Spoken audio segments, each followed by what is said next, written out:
what's up? Hello, my name is Emma, and today I'm going to be recommending books to you based off of my childhood photos. I thought this video was so creative and I could not wait to make it. I am always looking for new ways to put a spin on some classic booktube videos like just plain old recommendations, and I know a lot of you guys really enjoy getting to know me better apart from all my bookish opinions, so I'm really excited for today's video. This video is being sponsored by Penguin Teen in honor of the release of Map of Days by Ransom Riggs. This is the fourth and new installment in the Miss Peregrine series, and it is hitting shelves on October 2nd. If you have not heard of the Miss Peregrine series, today is probably your first day in the booktube community. Welcome. No, really, if you haven't heard of the Miss Peregrine series, it basically follows a boy named Jacob who travels to a remote island off the coast of Wales in order to get some closure about his grandfather's life, and he comes across this orphanage called Miss Peregrine's Home for Peculiar Children. Inside the orphanage, Jacob meets a group of children with unique abilities that have been shut off from the world, and is basically just about his experiences in this home with these people and all of the things that he learns about not only his grandfather's past but what it means in relation to him. Also, all throughout each book there are these creepy and unique photographs. And so it is just all around a very individual and immersive reading experience. I have read the first two books in the Miss Peregrine series. I do definitely need to catch up on book 3 for the release of Map of Days, but I definitely feel like every time a new book in a popular series comes out, it does motivate me to finish the series sooner. So in honor of the release of Map of Days, I'm going to be taking some of my own childhood photographs and using some elements of that photo to recommend books to you guys. First up is this photo of my sister and I playing in the leaves during fall. I have so many wonderful autumn memories attached to my childhood, which is probably why autumn is one of my absolute favorite seasons. But I grew up with a really large backyard, and my sister and I always loved helping our parents rake up all the leaves just so we could throw them all around and jump in them. It was a really great time. So the book I have associated with this photo is The Dreadful Tale of Prosper Redding by Alexandra Bracken. Now, The Dreadful Tale of Prosper Redding is one of the best middle grade Halloween reads I could possibly recommend to you. So I was going through my photos, stumbling across a few of the ones of me actually dressed up as a character for Halloween, but I really loved this photo because of the significance of leaves in this story. So the first scene of this book takes place on Founders Day during a festival in our main character named Prosper's town. And so it is a really descriptively beautiful scene depicting all of these. And so it is a really descriptive, beautiful scene full of atmosphere with all of the different shops that he is passing and all the different stands and festivities that are going on. And one thing that really stands out to me about the scene is this treat called Silence Cakes. Basically, many years ago, a girl named Silence saved the town from starvation by feeding them dried pumpkin leaves. And so in the present day, to honor Silence's contribution to their town, they fry pumpkin leaves and cover them in things like caramel and maple syrup and chocolate. There's a lot of personal history in The Dreadful Tale of Prosper Redding. It has this really unique family storyline, and so just something about these Silence Cakes really stood out to me, and immediately when I saw this picture of my sister and I playing with the leaves, all I could think about was The Dreadful Tale of Prosper Redding. The next photo I have chosen is a photo of my sister, my dad, and I fishing off of the end of a dock. I'm personally really upset because I don't actually remember this moment, but everyone in my family always says how much we love this photo, and I totally agree. I think it is a great shot. And so the book I have associated with this photo is To All the Boys I've Loved Before by Jenny Han. Now, I don't know if this book is just super present in my mind at the moment because the Netflix movie just came out. If you haven't watched it yet, definitely go watch it. Now, To All the Boys I've Loved Before is definitely recommended as a romance story. It has a lot of love, lots of relationships, and the drama that comes with it. But one of the things that I feel definitely does get left out when talking about how amazing this book is the relationship between Lara Jean and the rest of her sisters and their father. To All the Boys I've Loved Before follows 3 sisters who are half Korean and half white.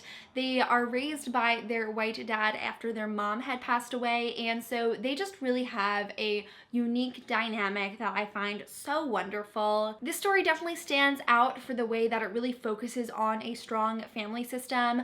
Lara Jean loves hanging out with her sisters and her dad. There are so many scenes throughout this series of them just spending wonderful, heartwarming time together, and that's something that really lacks in YA, considering like we always have these terrible backstories and terrible families, and we just never focus on what it is like to have a good relationship with the people in your immediate family. I consider myself to have a very meaningful relationship with both my dad and my sister, and that is definitely represented by this photo, so I just immediately connected it to one of my favorite stories about the love between a father and his daughters. It's really sweet in that respect, and if you for some reason have been turned off for this story just because everyone always pushes it as a romance, there are so many layers to it that are definitely not talked about enough, the family being one of them. The next photo I've decided to include is this one that features my sister, two of my cousins, and myself as we are in this wooden fort in the woods. This photo was actually taken on the property of my aunt's house. She's always had a ton of woods and trees to her property,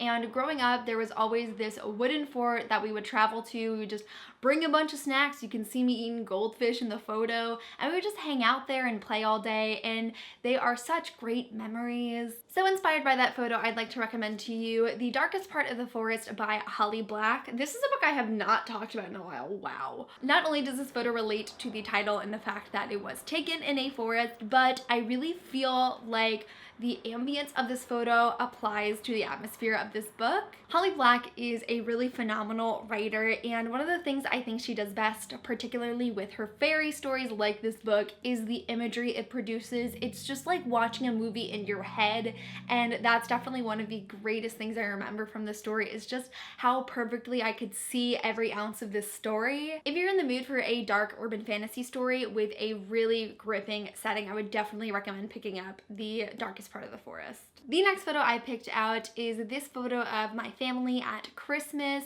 This is taken at a place on Long Island called the Millerage Inn, which I have so many Christmas memories here. Pretty much every Christmas Eve until I think I was like 14, my family and I would get all dressed up and we would go out to this restaurant called the Millerage Inn. It was always decorated with the most beautiful Christmas decor.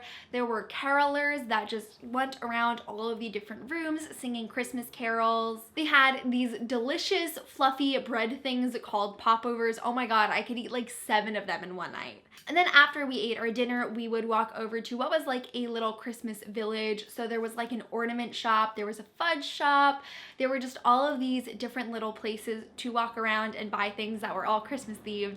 And it's definitely like a really close memory I hold to my heart. I'm gonna assume as soon as I said Christmas, a lot of you could predict what book I was going to recommend, but it is The Afterlife of Holly Chase by Cynthia Hand. The Afterlife of Holly Chase is this sort of remixed retelling of A Christmas Carol, and so naturally like there is that association of Christmas, but moreover the story of A Christmas Carol has also been something that I've really grown up with every Christmas.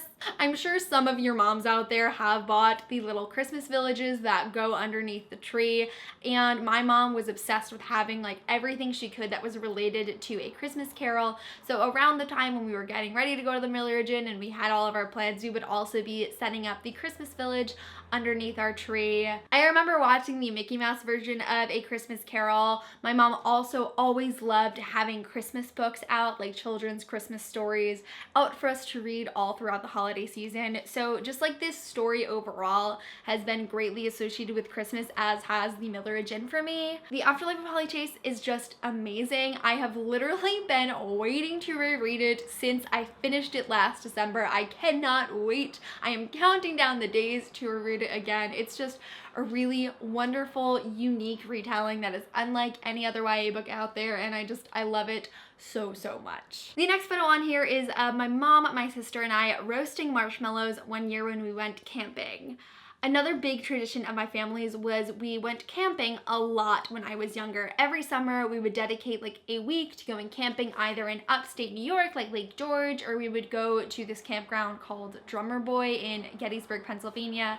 So camping is another huge recurring theme of my childhood. And so the book I've chosen to associate with this photo is 4 Weeks, 5 People by Jennifer Yu. This story follows 5 teens as they are all sent away to a summer-long therapy camp where they meet for the first time and interact and basically work through a lot of their mental health problems together.